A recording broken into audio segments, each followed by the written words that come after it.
মোদি সরকার ঘর দেবে বলেছিল, মোদি সরকার ঘর দিইনি আমাকে। আমি থাকতে পারিনি, অনেক সাপ বিছে এরকম ঢোকে, বাচ্চাদের নিয়ে শুই। এই জল পড়ে গেছে, এই মাটি আমার জড়া করা আছে, জল পড়ছে, টালি দিয়ে জল পড়ছে।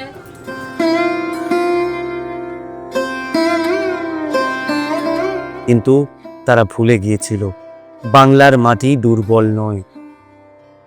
কেন্দ্রীয় সরকার তার কথা রাখেনি। গত 3 বছর ধরে আবাস যোজনার টাকা দেয় না। 100 দিনের কাজের টাকাও আপনারা জানেন প্রায় 59 লক্ষ লোককে আমরা টাকা দিয়েছি, প্রায় 2700 কোটি টাকা রাজ্য সরকার এক্সচেকার থেকে গেছে। যখন দিল্লি মুখ ফিরিয়ে নিল তখন বাংলার অগ্নিকন্যা ঘোষণা করলেন, কারো কাছে হাত পাতব না, বাংলার গরিব মানুষের বাড়ি বাংলার নিজের টাকাতেই হবে। আমার দরকার নেই তোমাদের দয়ায়, আমরা বিকল্প করতে জানি।